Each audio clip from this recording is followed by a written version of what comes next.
ભાઈ આજે સેન્ડવિચનો પ્રોગ્રામ છે અને અહીંયા જો ભાઈ સરસ મજાના ટમાટા કપાઈ ગયા છે.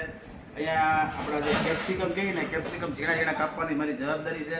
મારી વાલી જાઓ મને તું એ ચટણી બનાવે છે અને ઝીણા ઝીણા કેપ્સિકમ કાપવાના મને કીધા છે એણે, એટલે આપણે ઝીણા ઝીણા કેપ્સિકમ કાપી છીએ.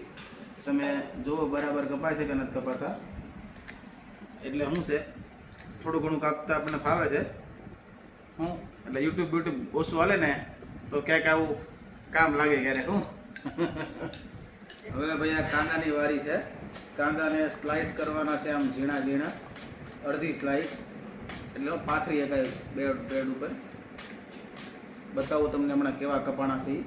આ કામ છે ને રેકોર્ડ છે, આપણે કોઈ દી પારુલને આ કામ કરવા આપ્યું નથી. રીઝન એવું છે, મારી વાલી છે ને બહુ ઉતાવળી છે અને ફટાફટ બધું કામ કરવા જોઈએ. તો આવા કટિંગ થયા છે એટલે શું છે, એ ટમેટાને ભેગો ભેગો આમ આંગળીની લાસરા કાઢી નાખે એમ. એટલે પછી આપણે આ સિસ્ટમ બંધ કરી. કા વાલે હા પાડ તો ખરા.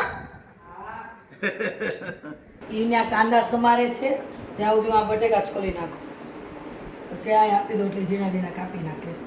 ચટણી રેડી કરી નાખી છે. હમણાં મળી સેન્ડવિચ ખાવા. ભાઈ સુંદરલાલનું આવી ગયું વિડીયો કોલિંગ અને અહીંયા બને છે સેન્ડવિચ. પાઉં જરાક નાના એવા છે પણ વાંધો નહીં, ક્યાંક એડજસ્ટમેન્ટ કરશો. હવે સૌથી પહેલાં અહીંયા બટેકા જરાક વધારે બફાઈ ગયા છે. સેન્ડવિચનો પ્રોગ્રામ છે ભાઈ, આવી જાઓ સેન્ડવિચ ખાવા. પછી નાખી દીધા આપણે કાપેલા કેપ્સિકમ. એની ઉપર આપણે કાંદા બાંદા નાખી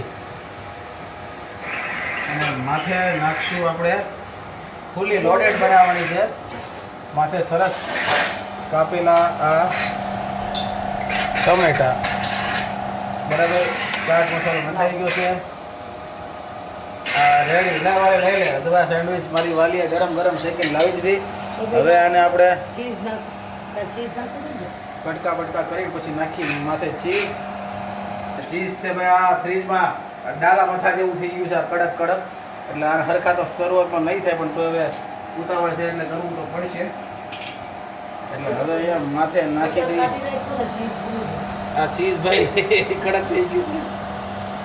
કાંઈ નહીં, હાલો થોડું થોડું ભાઈ કબીરભાઈ એની રીતે સેટિંગ કરી લે ભાઈ. ભાઈ આ ચીઝ આવી ગયું, બની ગઈ સેન્ડવિચ. મેં તમને કીધું એમ તમારી ઘરે હેનો પ્રોગ્રામ છે, ખાસ કમેન્ટ કરજો.